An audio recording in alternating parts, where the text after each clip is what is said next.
Hello everyone, thank you for inviting me. My name is Jia Shu. I'm an FPGA engineer at Force Paradigm, Southeast Asia. Force Paradigm is an AI tech and service provider, and we are currently #1 in machine learning platform market in China. Here at the Singapore office, we are focusing on R&D on heterogeneous computing for AI systems. Today, I'm going to talk about our recent work on FlashTVM, which aims to optimize deep learning computation on hardware accelerators.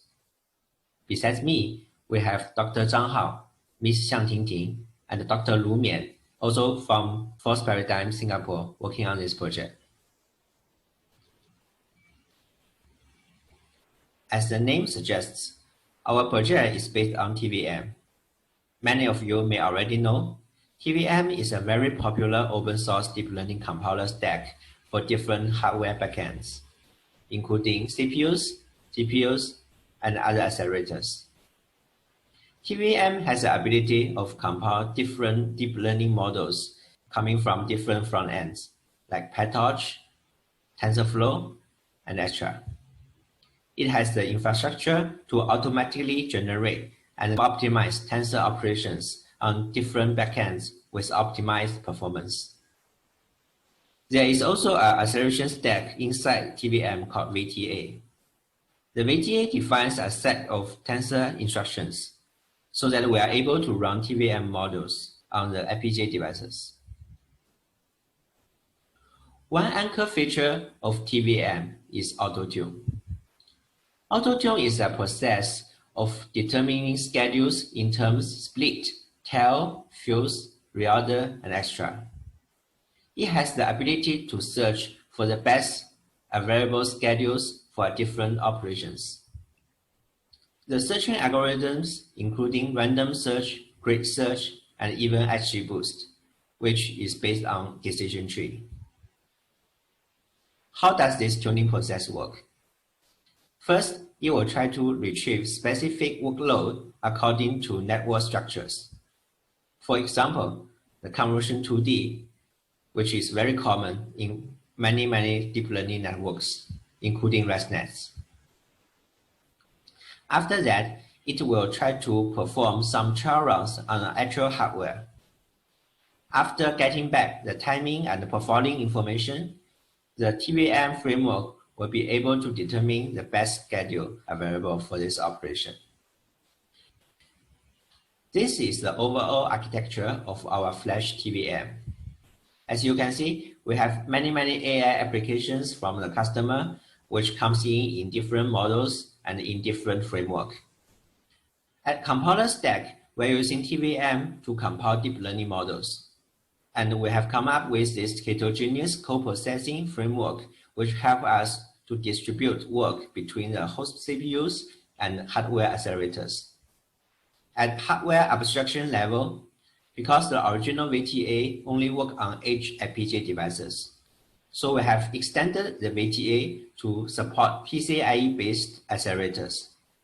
So because of this extension, we are able to run our FlashTVM on datacenter FPGAs.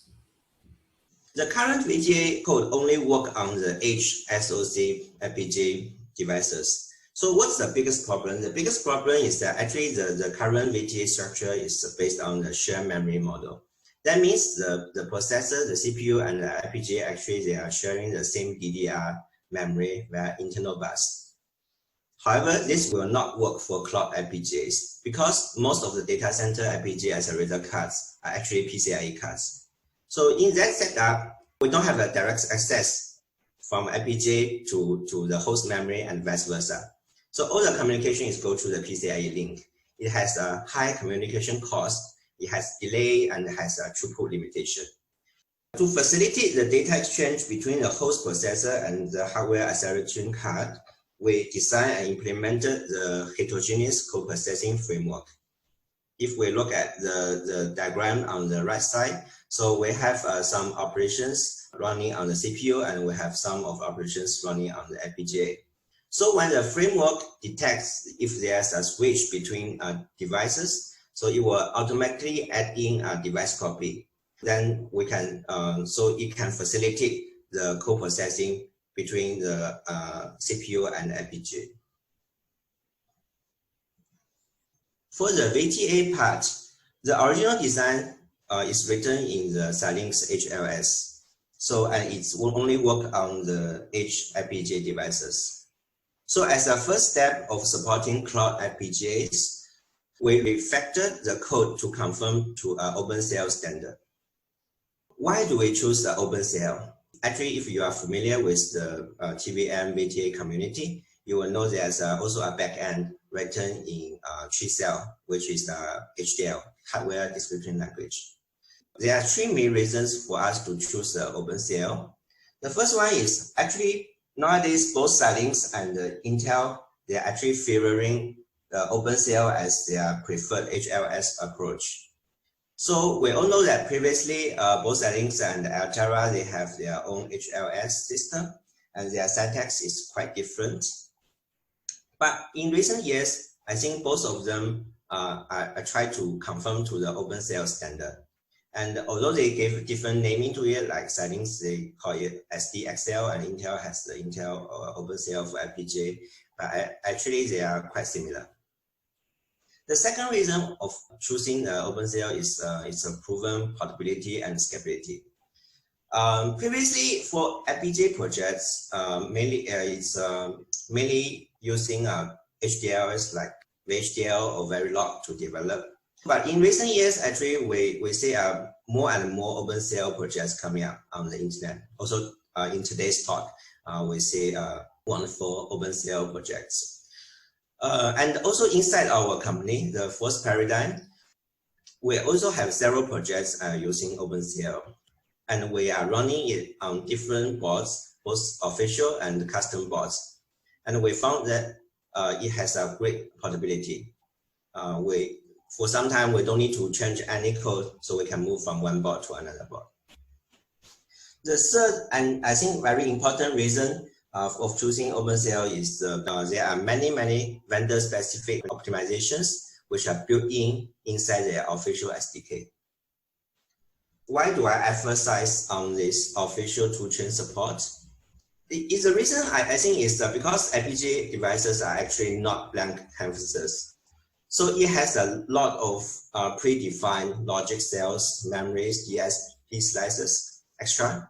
So it's not like a blank canvas we can draw any circuit and design any circuit into it. And the internal structure of FPGA device are actually different from vendor to vendor, from generation to generation, and even from product family to product family.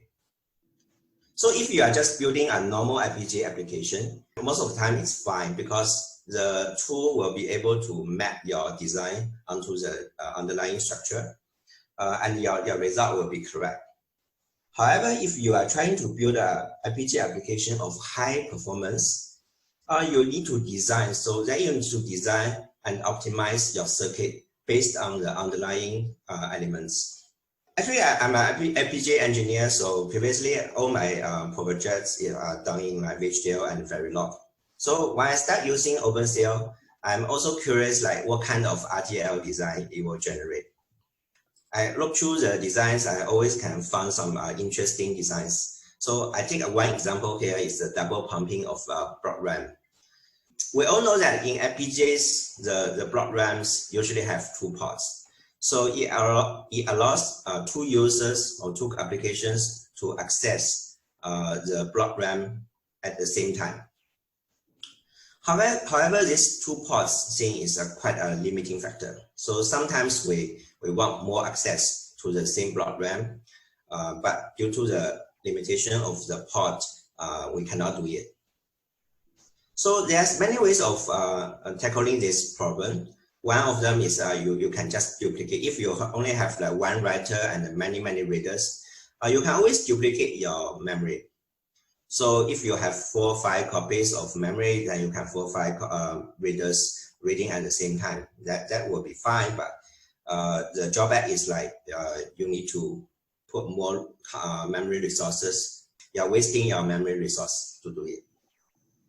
So I looked through the RTL of the generated RTL of OpenCL, and I found out this like interesting design of double pumping of block RAM. So the idea is they run the M20K as 2 times the clock. So they double speed the M20K inside. Then they put max here at original clock. So by doing this, effectively they are doubling the ports available for this program. So instead of 2 ports, now they have 4 ports. So this is quite an interesting design, and actually it will save the resource usage for us. However, this optimization is only available on Area 10, but not static state. So my point here is all those small optimizations are hidden inside their official toolchain. And the official toolchain is able to adjust it from device to device. So it will apply the appropriate optimization for a specific device. So in my opinion, HLS and HDL are totally different. For HDL, we are describing the hardware. It's a hardware describing language. We are describing the circuit, and we are taking the full responsibility of design and optimizing our circuits. However, for HLS, what we are describing is the algorithm itself. And the compiler is the one applying all the optimizations to translate our algorithm to the circuit. Back to our FlashTVM. So just now we mentioned that because the shared memory model, some operations are currently not supported on existing VTA cores. It has the CPU assisted calculations from time to time.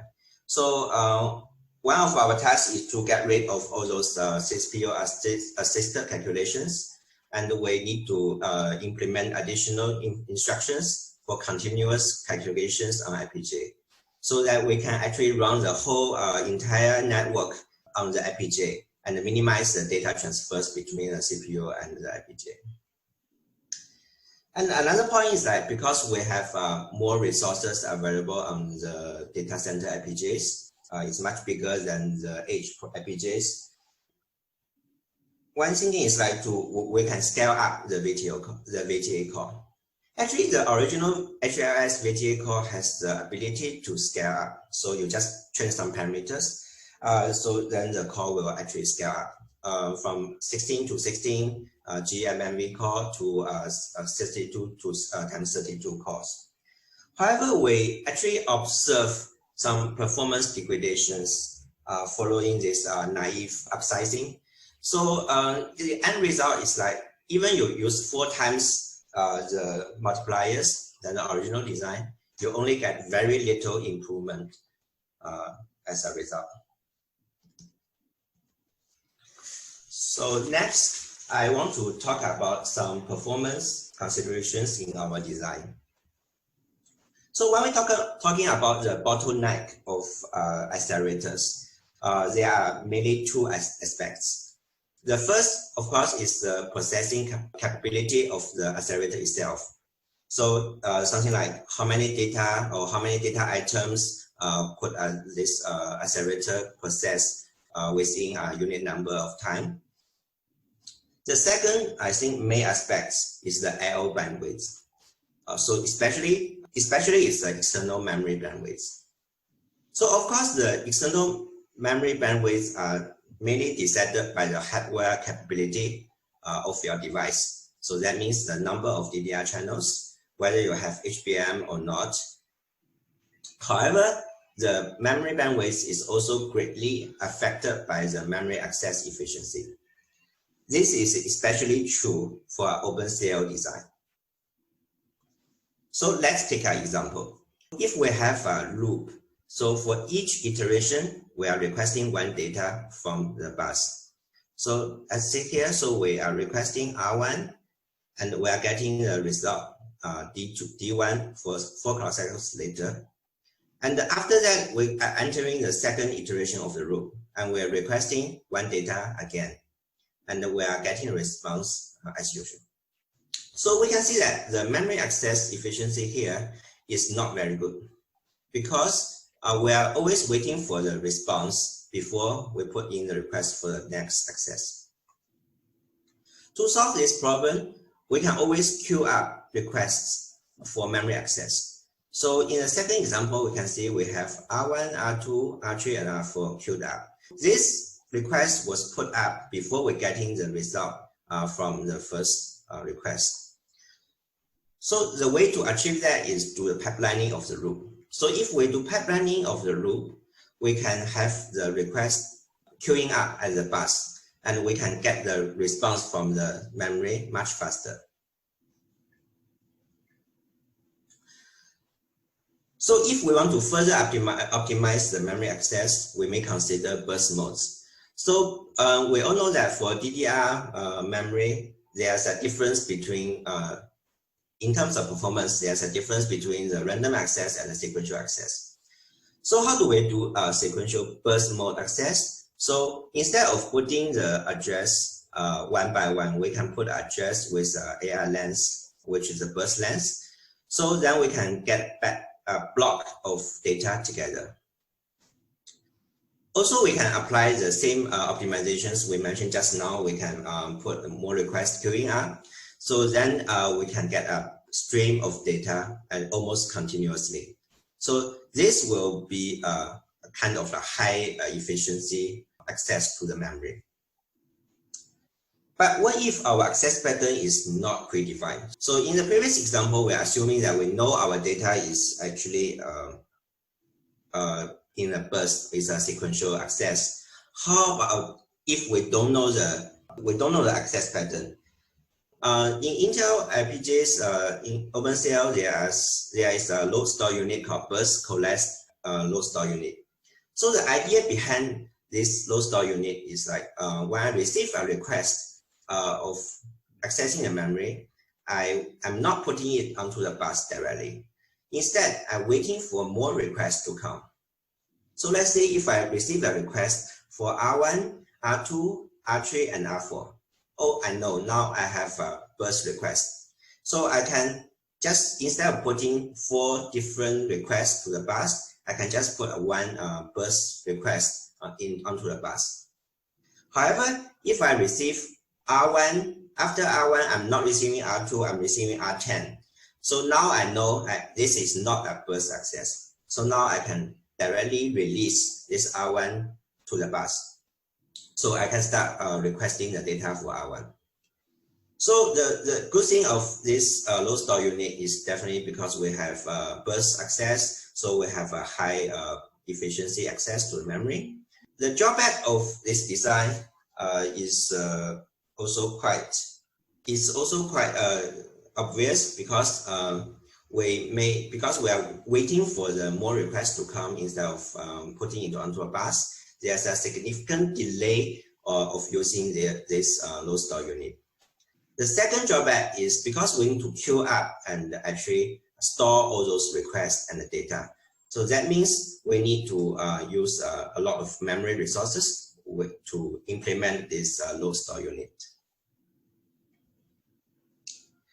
The second performance consideration I want to talk about is the initiation interval, the II. If you are working with OpenCL, you know that the II is a very crucial term for loop pipelining in terms of performance. So the II is defined as the number of clock cycles between the start time of consecutive loop iterations. So if we look at the diagram here, if we have a pipeline loop with II equal to 1, we can start a loop iteration for every clock cycle. So if we have a pipeline loop with the II equal to 3, that means we can only start a loop iteration every 3 clock cycles.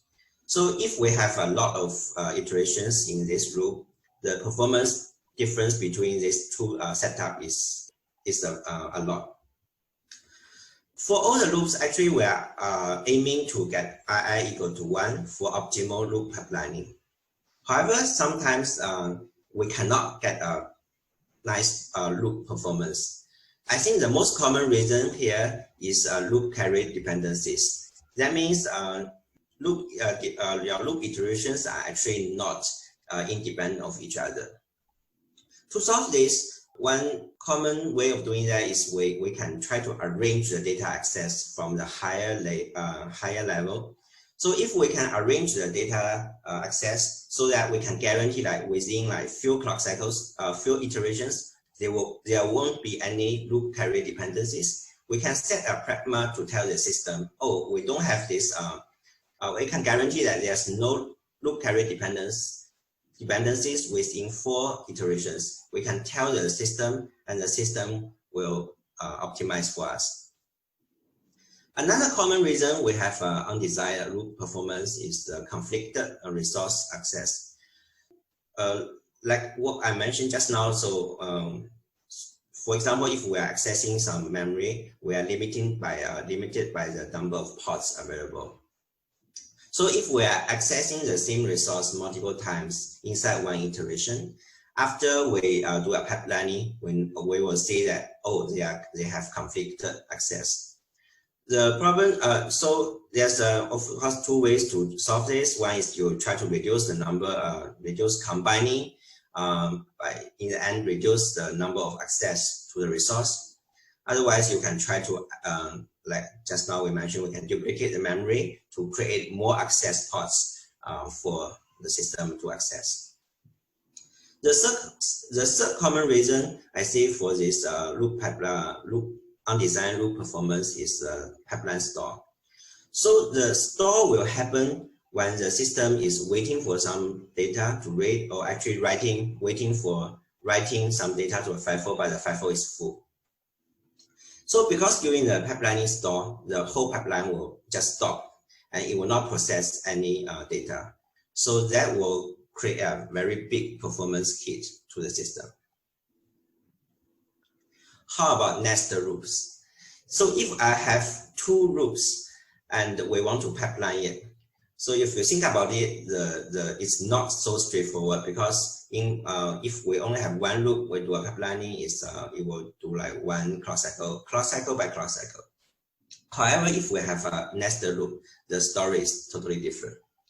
So one way of doing that is we can always try to unroll the inner loop. So by unrolling the inner loop, we are duplicating a bunch of hardware resources, and we are actually trying to execute the loop iteration at the same time for the inner loop. There's other ways like flatten or loop coalescing. So the idea behind this is like, if I have a loop, instead of having a loop of loop I and loop j, can we have a loop of I times j? So by combining these 2 loops together, we can have a single loop, and we can apply our loop pipelining as usual. Another way of doing it is I call it nested pipelining. If we look at the diagram on the right side, so we can see this loop has an outer loop and the inner loop. The inner loop will take 4 clock cycles to finish. So we can see the system actually break the outer loop apart into different small parts and perform pipelining optimizations. Of course, the pipeline, the II of the outer loop won't be 1, because inside the inner loop will take 4 cycles to complete. And of course, we cannot have an II equal to 1 for the outer loop. However, by breaking it up into small parts and doing pipelining, it can still achieve acceptable performance. So how do we choose between these different kind of techniques? For me, in my opinion, it's more like a trade-off between resource usage and performance. So for example, if you do unrolling, definitely you are using a lot more resources and you will get a better performance.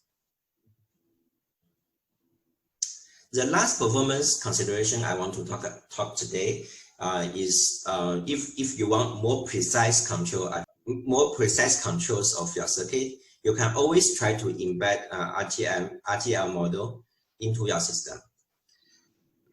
Just now, so for our FlashTVM, you know that we have a very huge GMAV core inside our design. If we want a more precise control of it, so we can use RTL, VHDL, or Verilog to write an RTL module and embed it into the OpenCL design. But as I mentioned just now, if you are writing the RTL models or you are writing the HDL models, you need to keep in mind actually you are responsible for design and optimizing the circuits. What do I mean? The diagram here is, the two picture here is actually the DSP slice, the structure of DSP slice from Intel device. So on the left hand side is the Intel Area 10 device, and the right one is the DSP slice from Intel Stratis 10 device. So actually they are the same, they are coming from the same vendor and the same generation. At first look at these two DSP slices actually looks very similar or almost the same. However, if we look carefully, we found out in Area 10 device, there are only one layers of pipelining register. However, in Stratis 10 device, we have two levels of register, the pipelining register. How will this affect us? So if we have an RDI module optimizing for Area 10, and we will just port it over to Stratis 10 without any code modification, the thing will happen is your code will still work and the result will still be correct. But the thing is that we are actually bypassing one layer of the pipelining register here. Basically, we actually wasted the hardware resource available for Stratis 10 because in the DSP we have two layers of register, but we're only using half of them. The result is like the performance of the circuit will be affected because this additional layer of register will give you a better performance in terms of frequency. How about a DSP slice from other vendor? So this is the DSP slice from Xilinx UltraScale series. So we can see comparing with the Intel ones, they are kind of totally different. So when we design our circuits, there are many differences, but I just take one simple example is like where do we insert registers? So we can see from the picture that for Xilinx devices, we have a register after the multiplier. However, in the Altera device, after the multiplier, there's no registers. If we have a design working for optimizing for the Xilinx device, and we don't change the code and we just apply it to a Stratis device or area device. So what will happen is, because you put a register after your multiplier, you will use this output register as the register you request. So the end effect is you can only use half of the DSP slice. So you are requesting a register after, if you are requesting a register after the multiplier, the system can only use half of the DSP slices. That means only one multiplier per DSP slice. So that will be a huge waste of our hardware resource. Another difference we found from the DSP slice is like we found that for Xilinx DSPs, we have this 27-bit by 18-bit multiplier. However, in Altera, we have 18-bit by 19-bit multiplier. So because we are doing inference for deep learning network, we are using a 8-bit integer multiplication. The 27 bits seems a little bit wasteful. So how to fully utilize this 27 by 18 multipliers? Actually, Xilinx has an official document or tell you how to do this. I'm not going to talk about the full details here.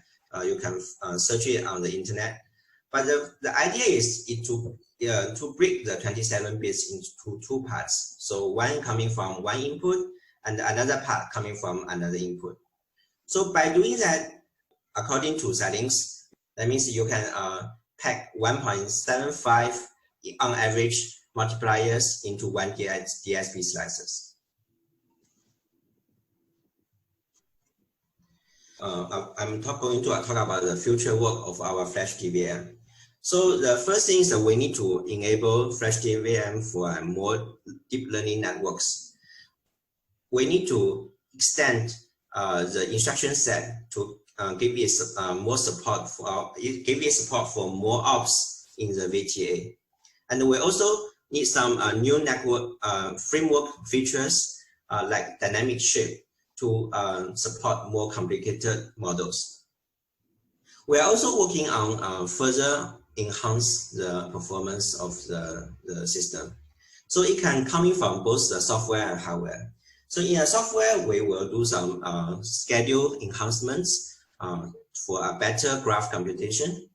In hardware, we can explore we can put multi-cores onto the VTA design. So we can run in 2 cores in parallel to better utilize the resources. We are also eyeing on exploring new hardware features available like HBM2 for greater memory bandwidth, OUPI for a better communication between the host and the FPGA. We are also looking on the DCP-MM, which is persistent memory, which is bigger in capacity and is non-volatile. Okay, so that's all for today's talk. Do you have any questions?